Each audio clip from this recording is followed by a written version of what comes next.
l'Afrique vit son âge d'or.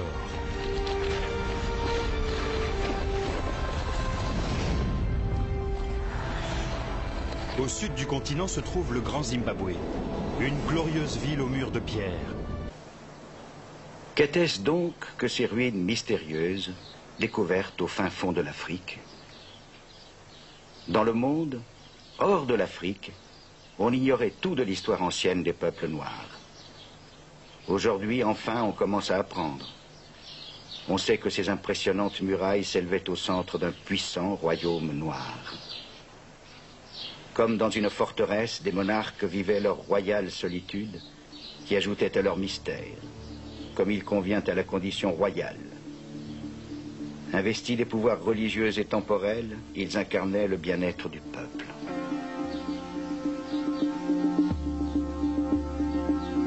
Une cité de pierre au cœur de l'Afrique.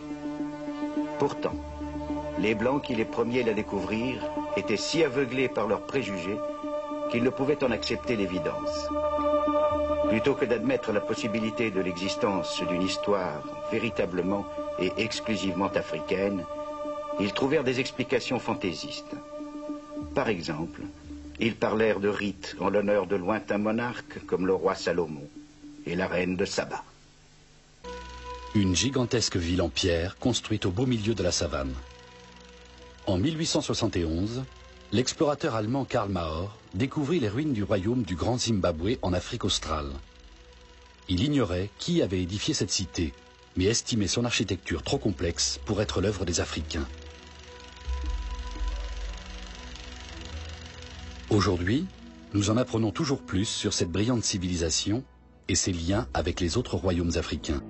Le Grand Zimbabwe est la plus grande cité en pierre de l'ère précoloniale de l'Afrique australe. Un Eldorado africain où l'or régnait en maître. On ne peut pas comprendre ce royaume sans prendre en compte les civilisations et les autres royaumes qui se sont développés autour. Le Grand Zimbabwe fait partie d'une histoire aussi riche et fascinante que largement méconnue, faite de commerce, d'opulence et d'or.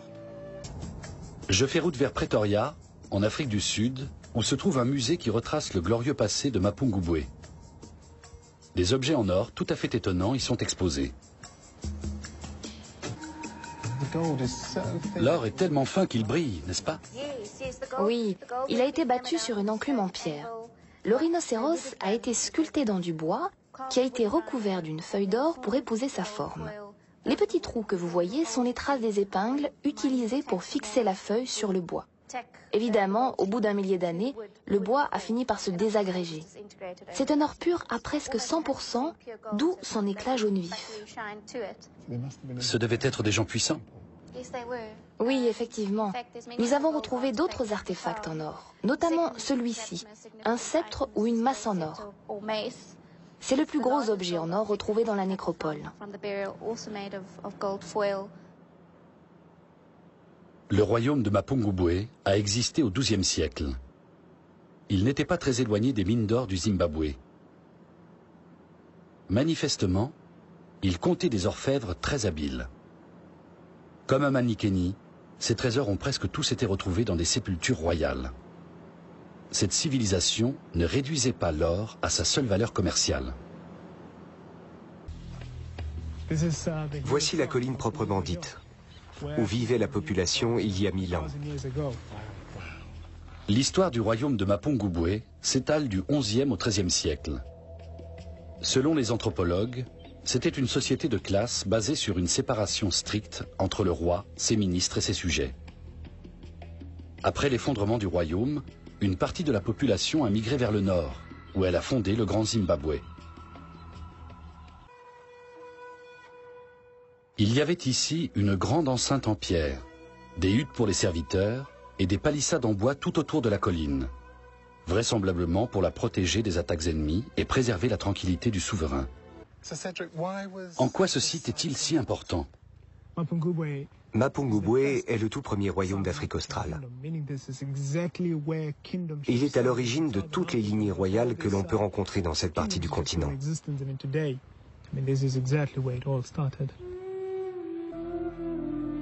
Mapungubwe signifie le lieu de la pierre de sagesse. Les constructions ont disparu depuis longtemps. Seuls les objets en or du musée de Pretoria prouvent l'existence de ce royaume.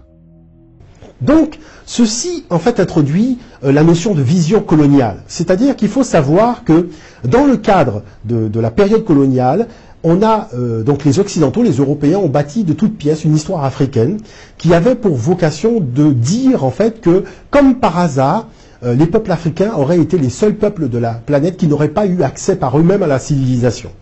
Donc ceci a pour résultat finalement de déprécier considérablement l'image de l'Afrique et par la même occasion l'image de toutes les personnes d'ascendance africaine. Voyez, et je pense qu'il est important aujourd'hui de revenir sur l'histoire africaine pour démontrer que les fouilles archéologiques, les récits des anciens n'est pas conforme à ce récit tel qu'il a été divulgué, qu'il est encore divulgué dans certains médias.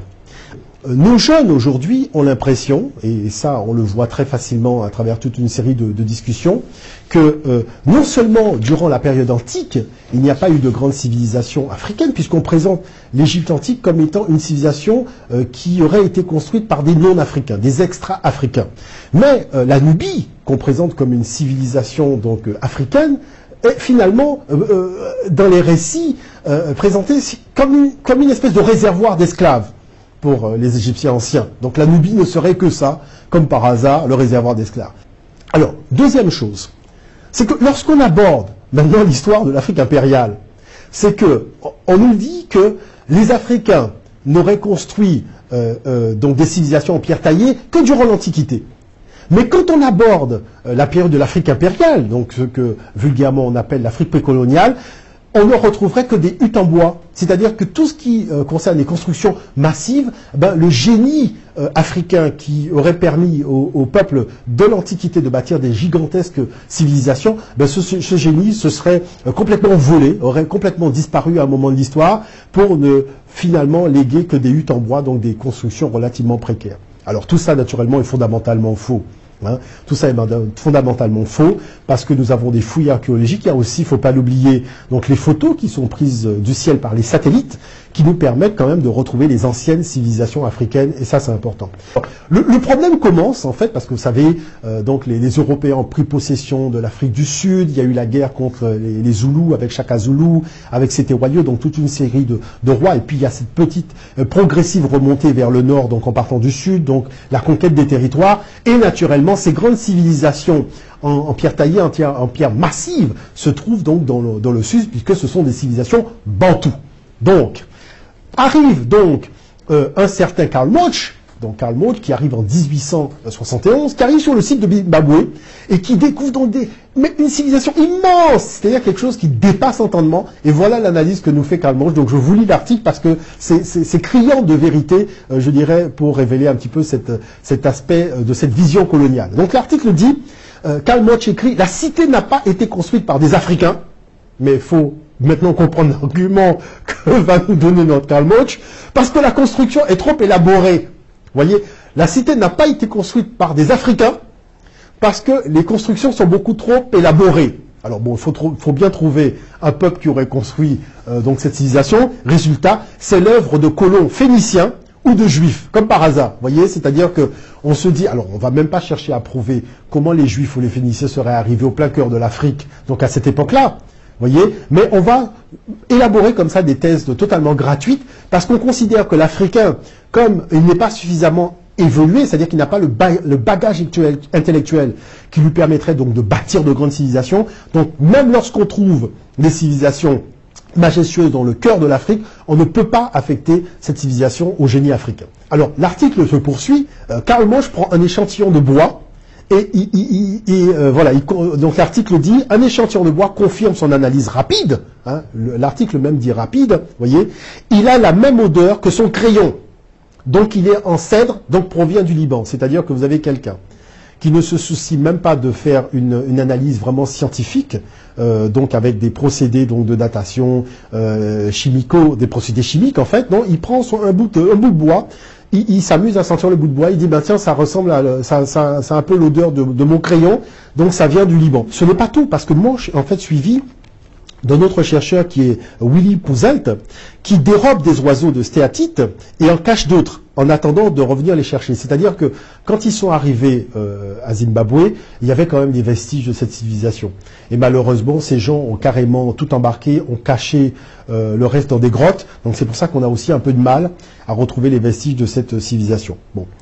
Et le premier archéologue, vraiment archéologue anglais à venir sur le site est l'anglais Theodore Bent, qui vient. Et conclusion de notre cher anglais archéologue Theodore Bent, alors naturellement on devine la conclusion, il conclut que Zimbabwe a été construit par une race bâtarde, voyez, donc une nouvelle théorie, gratuite naturellement, une race bâtarde, descendant d'envahisseurs blancs, naturellement, puisque les blancs, comme par magie, seraient les seuls grands bâtisseurs de civilisation dans l'histoire de l'humanité, donc blancs venus du Nord, hein, puisque comme Rhodes et la plupart donc, des colons européens le supposent, les Noirs n'auraient jamais pu construire donc une telle civilisation. Alors après, arrive la machine politique. Vous voyez, la machine politique, parce que vous avez Ian Smith qui va fonder son parti, le pays s'appelle la Rhodésie à l'époque, et la machine politique va interdire véritablement toute production scientifique relatant l'histoire de Zimbabwe. Il ne faut pas oublier que nous sommes en pleine période aussi de l'apartheid en Afrique du Sud, c'est pire que la ségrégation, la loi justifie des agressions physiques. Hein. Donc ces Noirs-là vont subir toute une série d'affres de persécution et pire, la population même, hein, la population locale, sera interdite, hein, c'est-à-dire elle sera interdite de pénétration sur les terres même de Zimbabwe. Alors, comment va arriver cette délivrance? Cette délivrance en fait va arriver tout simplement avec 1980. C'est la période de l'indépendance. Le pays va donc maintenant s'appeler le Zimbabwe. Aussi la fin de l'apartheid en Afrique du Sud avec la libération de Nelson Mandela. Et là, la thèse, véritablement, la thèse africaine va pouvoir reprendre le dessus et va venir maintenant démontrer que toutes les théories avancées jusque-là étaient des théories totalement fausses. Pourquoi, en fait, toute cette opacité autour de l'histoire de Zimbabwe? En fait, Zimbabwe, c'est très important pour la jeunesse noire, c'est très important pour le peuple noir d'une façon générale. Pourquoi? Parce que c'est une civilisation massive. Il faut imaginer, sur près de 7 km², des constructions en pierre massive. Alors, il y a une enceinte royale, le palais royal en forme d'ellipse, c'est quand même une longueur de 244 mètres de long. Ce sont des murs de 10 mètres de haut, avec à la base 5,5 mètres d'épaisseur et en hauteur 3,60 mètres de haut. À l'intérieur de l'enceinte royale, il y a un cône, donc de 9 mètres de haut, qui a quand même 5 mètres de diamètre. Donc nous sommes vraiment dans du gigantisme, c'est du massif. À 700 mètres de là, il y a l'acropole Hill, c'est-à-dire c'est un château fort, donc qui est dans la montagne. Le château fort, c'est 100 mètres de long de murailles, 100 mètres de long de murailles, des murs épais de 4,5 mètres, l'épaisseur des murs 4,5 mètres, une hauteur de 10 mètres de haut, avec des motifs à chevrons.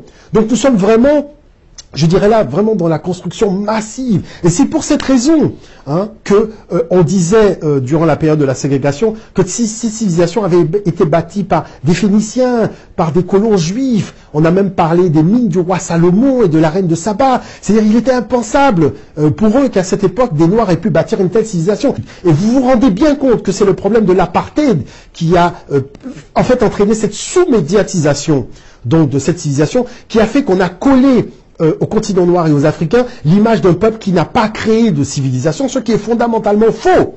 Et là, nous ne parlons que de Zimbabwe parce que nous aurions pu parler de la civilisation donc du Mali, de la civilisation donc du Bénin avec Ile-Ife.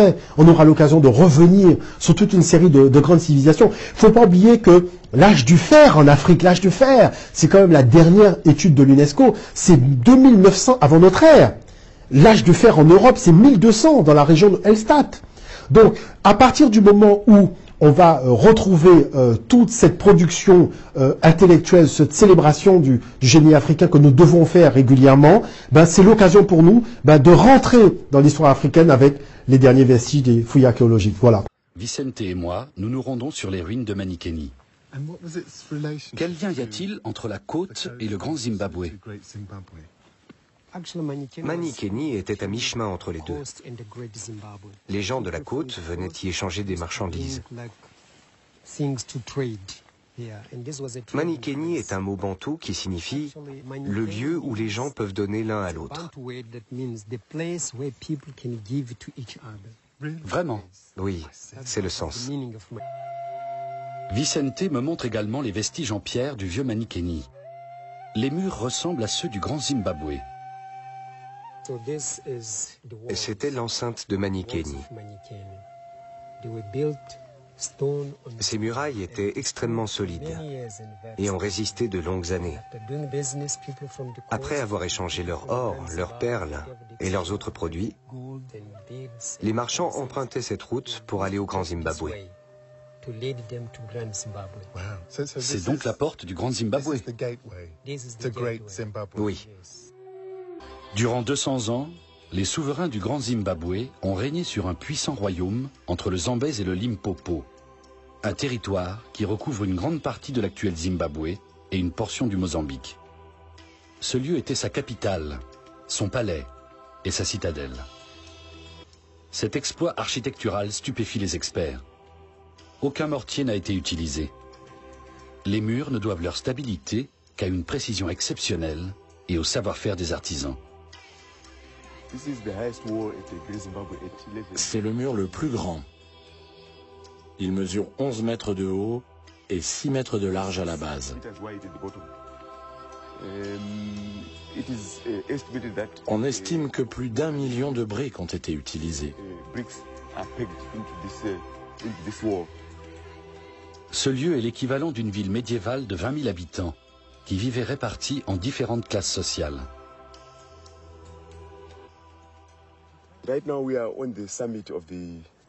Nous nous trouvons maintenant au sommet de la colline. Le site est constitué de 3 grands ensembles. La colline, les ruines de la vallée, avec leurs immenses murailles, et au-delà des murs, des habitations qui s'étendaient sur une superficie d'environ 720 hectares, mais dont il ne reste aucune trace aujourd'hui.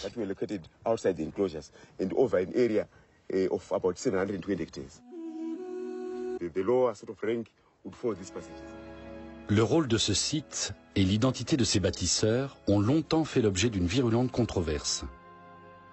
Les Britanniques, qui régnèrent sur la région à la fin du XIXe siècle, ont nié la possibilité que ce royaume ait pu être fondé par un peuple africain. Aujourd'hui, nous savons que le Grand Zimbabwe fut bien l'œuvre des Africains, et non celle des Phéniciens ou des Arabes. Les mines d'or se trouvaient à 40 km de là. L'or avait une importance capitale. Et nous savons qu'on en faisait le commerce entre l'arrière-pays de l'Afrique australe et la côte de l'Afrique de l'Est. Et de là, il partait pour la Chine, l'Inde ou le Moyen-Orient. C'est ce qui explique la prospérité de ce peuple et le fait qu'il ait pu édifier ce site.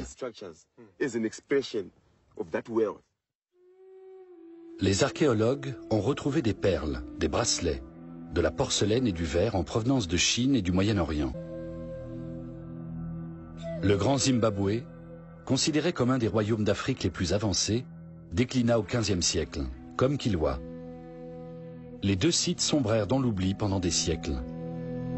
Alors, là, le déclin de la civilisation, l'arrivée des Portugais à Sofala en 1502, parce qu'il faut savoir que à Zimbabwe, les Noirs mangeaient dans de la porcelaine de Chine, parce qu'il y avait des relations commerciales avec l'Inde, avec la Chine, donc avec toute l'Asie, avec les Arabes aussi.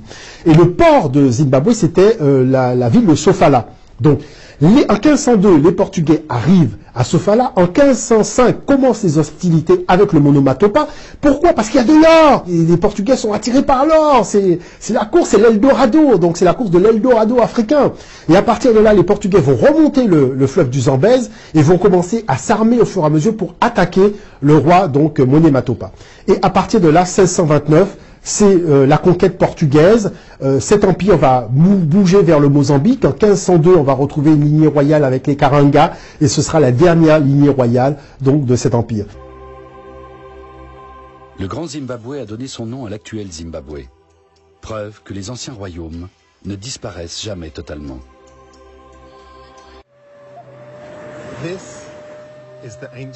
C'est l'ancienne côte Swahili. Durant des siècles, elle a attiré des marchands du monde entier.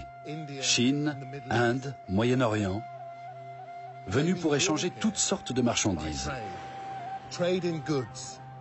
mais principalement de l'or. Les historiens occidentaux ont longtemps attribué à cette partie de la côte une place minime dans la hiérarchie des grandes voies de commerce de l'époque, bien après celle de l'Arabie au nord et de l'Inde à l'est. Mais des recherches récentes montrent que cette côte fut jadis un carrefour pour le commerce international de l'or en provenance du Grand Zimbabwe, à plus de 1000 km à l'intérieur des terres.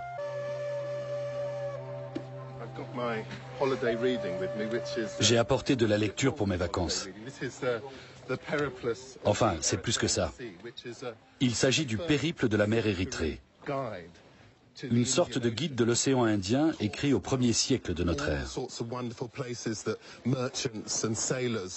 Il décrit tous les ports fréquentés par les marchands et les marins, notamment le comptoir de Rapta, considéré comme le port le plus austral de l'Afrique à cette époque. Le périple de la mer Érythrée, rédigé en grec ancien, recense tous les ports et les villes situées le long de cette côte jusqu'en Arabie. Selon cet ouvrage, des marchands indiens et arabes venaient à Rapta pour acheter de l'ivoire, des écailles de tortue et des cornes de rhinocéros, en échange de lances, de poignards et d'objets en verre.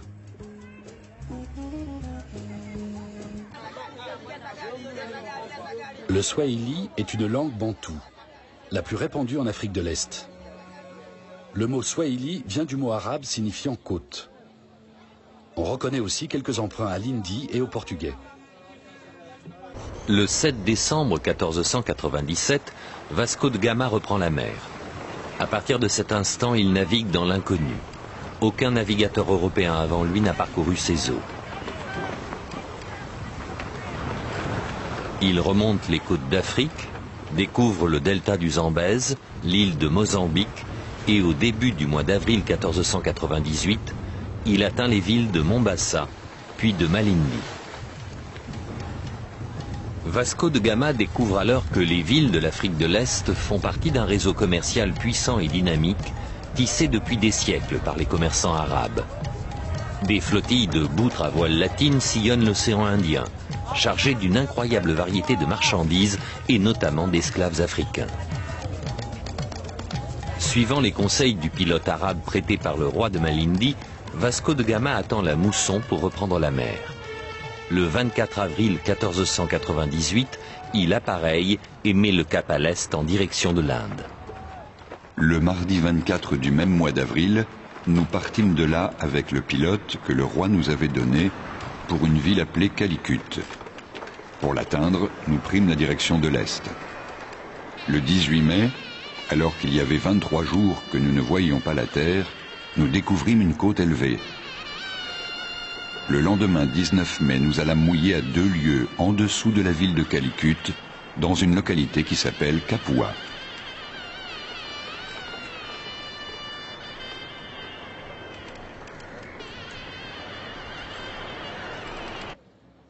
Les récits de marchands portugais venus ici en 1498 font état d'une ville opulente sur une île au large de la côte. C'est ma prochaine étape. Selon les Portugais, la ville s'appelait Kilwa Kisiwani et ses rues regorgeaient d'or. Les historiens l'ont longtemps considéré comme un comptoir arabe. Aujourd'hui, nous savons que Kilwa était africaine. Elle était habitée par des musulmans noirs, ce que confirme l'explorateur arabe Ibn Battuta, venu à Kilwa en 1331.